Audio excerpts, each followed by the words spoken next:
Hi folks, welcome to Small World Layouts. My name's Jules. This is part 2 of the build for my micro layout, Dongé Farm.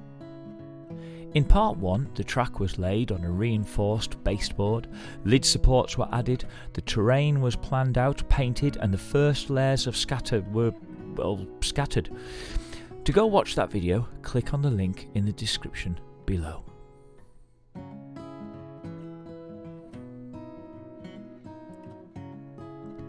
The first new addition was a cattle grid, another 3D print, sunk into the road with UV resin added. Also a little filler, as I may have slightly mismeasured. Yeah, you know there's some clean-up to come on that track work there. Oh dear. After adding a little few starter bushes around the place, it was time to get with a copyrighted fencing system. I do love the look of this, the process less so.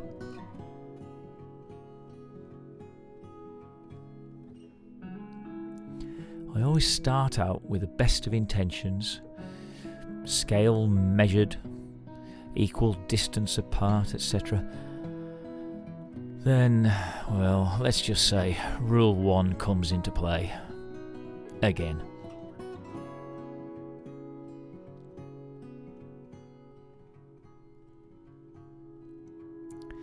To give you an idea of how time-consuming this process is, this particular clip is sped up 2,000 times. I'm not moaning, but, well, yes I am moaning, but it's worth it in the end.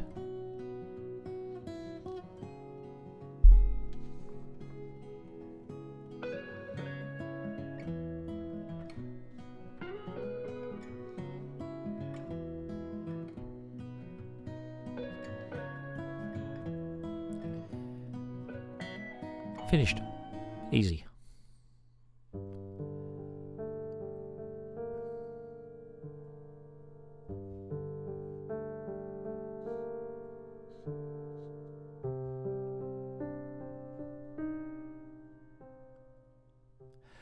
Then I made the main hedge.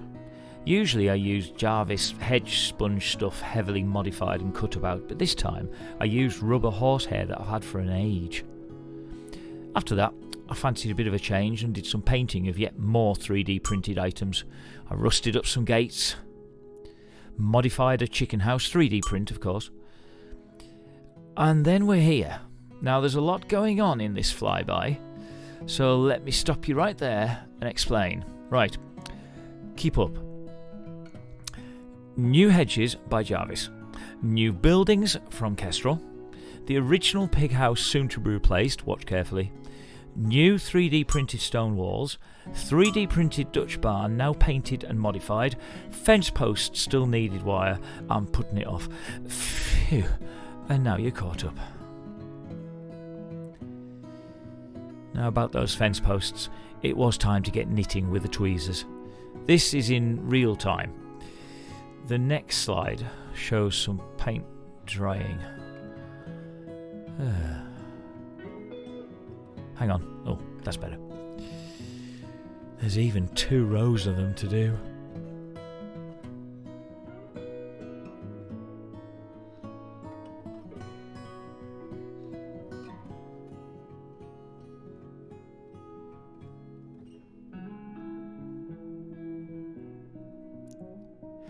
Shiny wire all in place before being rusted and hedged up a little bit.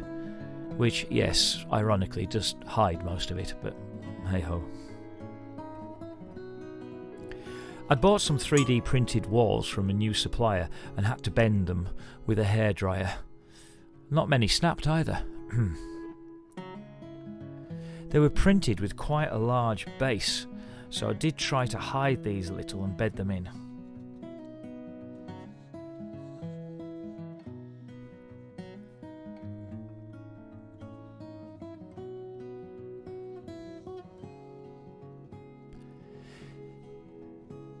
Here's a good idea of how plans can actually develop.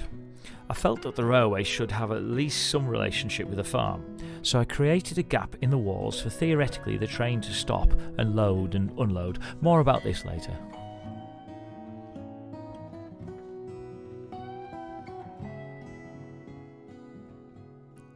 I thought it might be interesting for you to see how I do the flowers on my layouts. I'm often asked at exhibitions about it, so here you are. First, the desired coloured flecks are separated from the whole. I'm after a dandelion idea here, obviously. Then they are carefully placed into position with a dab of PVA glue. You do feel a bit like Edward Tweezerhands building these layouts sometimes.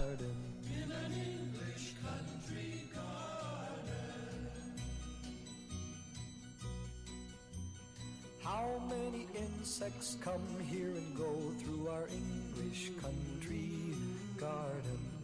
I'll tell you now of some that I know and those I miss you surely. The design of the farm meant that I could concentrate almost on a field at a time. First, the hens and pigs.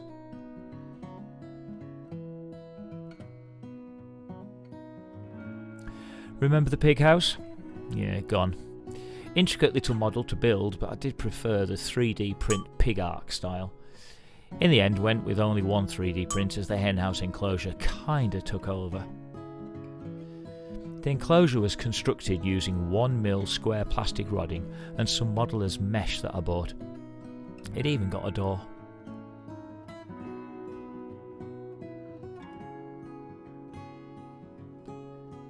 But then I kinda decided it wasn't quite built to code, so we got more supporting beams added to the frame inside and out.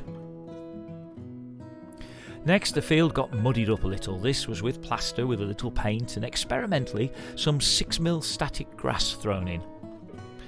The pig arc and the gates were added as well as some UV resin to create the wet look. Note the meshing to stop the little piglets getting under the gates. The hen enclosure was added and mud threw up around the sides. The hens I used were white metal and needed painting, also tiny. They painted up okay, but I did go back afterwards as their red combs weren't quite bright enough. Post office red did the trick, but you'll have to wait till later to see that. At this stage, the barn and the house were permanently glued into place. More about those in a future video. They had lights.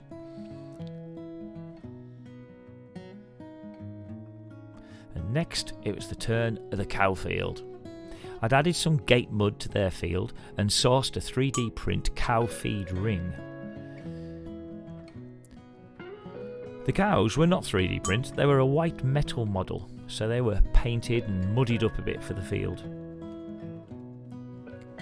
The feed was some sawdust I had in a jam jar. Where else? The bale is an excellent model from Tasma products. These also populate the barn. Spoiler alert, you'll see that in a minute. And here come the cows. Did you notice the nicely painted fencing in the cow field? Oh, and for continuity's sake, try not to notice the very limited special bus till the next video, or at least later on in this one. Thank you.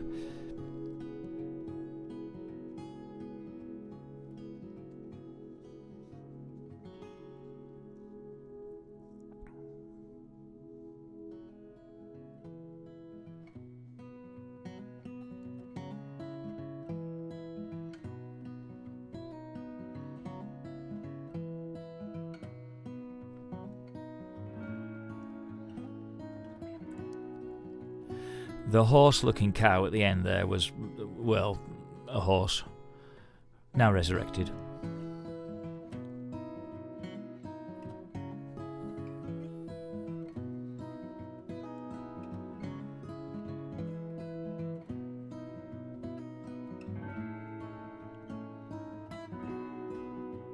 The farmhouse was bedded in and some flagstones in front of the windows and doors added, made out of plastic card and painted. In amongst the more standard in the UK circular bales in the Tasma products box, there are some more traditional cuboid ones. A little overscale perhaps, but well made, and they look great, so they went in the barn. Held in place by a little PVA, which does dry clear of course. They stacked well and looked the part.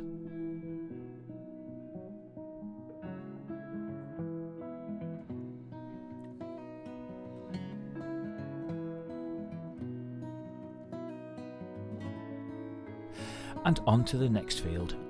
This field was meant to be for the horse, but was now designated the wood. And let's address the elephant in the room. Well, not so much elephant as Trojan. Now, American viewers, don't get excited. In this instance, a Trojan is a very limited run, especially commissioned 3D print bus model. Amazing story, and all will be revealed in video number 3. Back to the wood.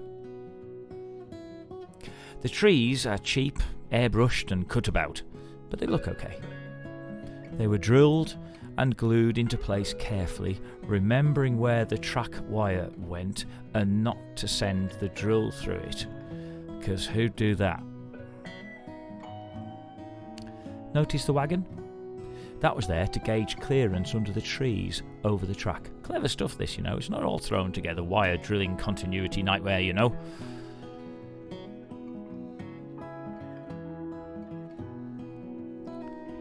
Before you knew it, a wood was grew.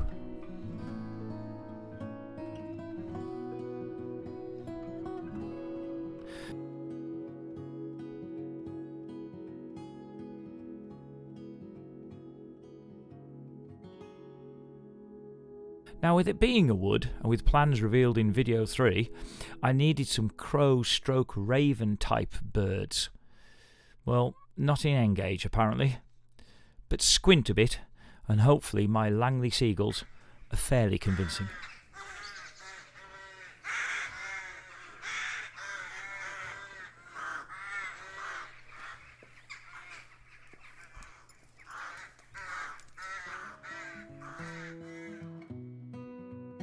Now, let's talk animals. No, not to the animals, Johnny. About the animals. We've already met the cows in their field.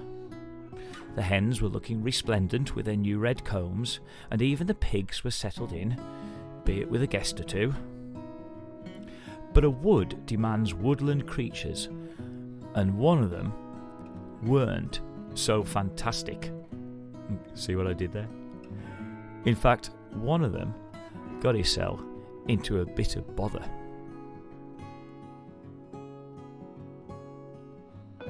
Remember the gap in the wall? Yeah, that one.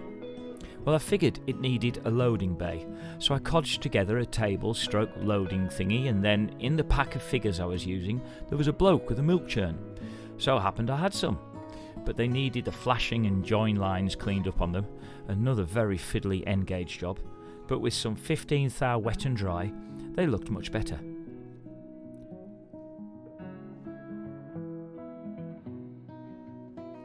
And yet, unchristened man with milk churn was not the only figure to be added. We've already had a peek at the farmer's wife feeding the chickens, but, as well as that, the farmer is at the door sending his dad off on the bus, while the bus driver is getting a bit irate at the not-so-fantastic fox that's just run out in front of him. Now, if you've seen any of my other layout videos, you'll know I'm a fan of naming my figures, so I thought I'd open it up to you lovely people. Leave your suggestions in the comments and perhaps I'll christen one or more of them after your suggestions. And that kind of wraps up part 2 of the Dongé Farm build. In part 3, we're getting cleverer with the electrics.